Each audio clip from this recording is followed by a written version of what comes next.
Wait, how does this thing work again? The little circle points. Oh, there we go. Hi. Today I'm supposed to do a project about the annexation of the Philippines using this new thing called a mobile camera phone. I don't really know how to use it yet. Anyhow, it's 1908. The Philippines was just annexed by the United States 10 years ago, and the Anti-Imperialist League couldn't do a thing to stop it. You may ask, what is the Anti-Imperialist League? Well, they're a group of rich people trying to stop American imperialism. Why would rich people oppose the annexation of foreign countries, you may ask? Especially people like Carnegie.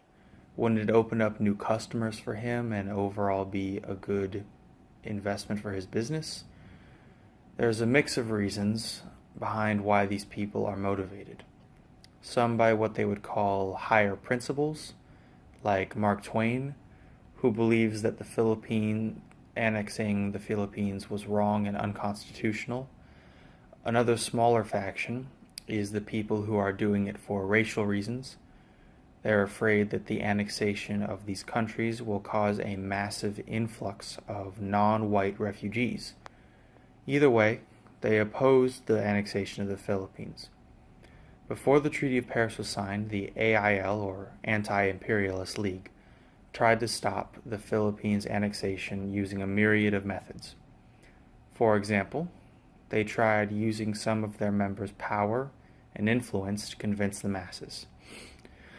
They had people like Mark Twain, the current president of the League and famous author, who wrote many stories about the subject, trying to subconsciously convince people that imperialism is bad.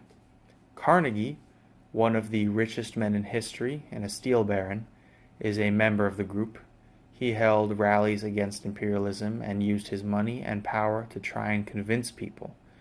On top of that, they put two people into contest for the position of President of the United States, people like William Jennings Bryan.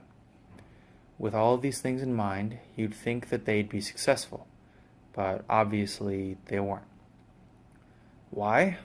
Well, for one, while the League did get its influence out there, their message didn't catch on well anywhere except the Northeast, since they started in and still haven't really left Boston.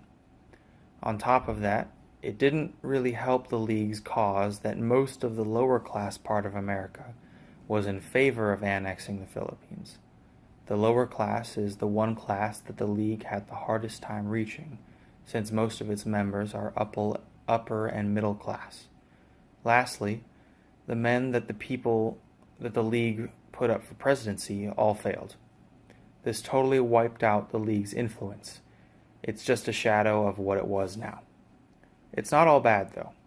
There are many lessons to be learned from their failures. First of all, they've shown us how not to run a large group event.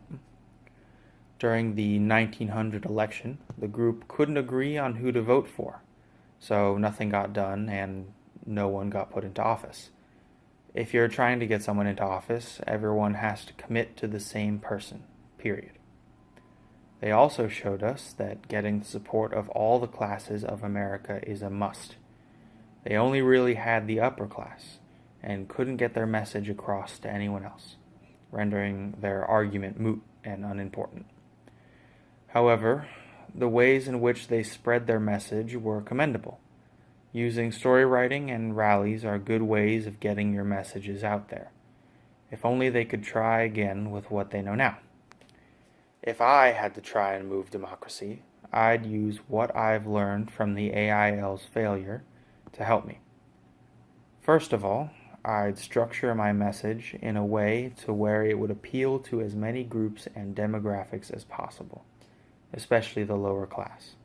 Secondly, I would make sure that everyone in the group is on the same page when it came to decision making. Lastly, I'd use as many tactics as possible to get the message out there. Book publications like Mark Twain, public speeches like Carnegie and some other people, you name it. That's how I'd do it. Now, how do I turn this thing off?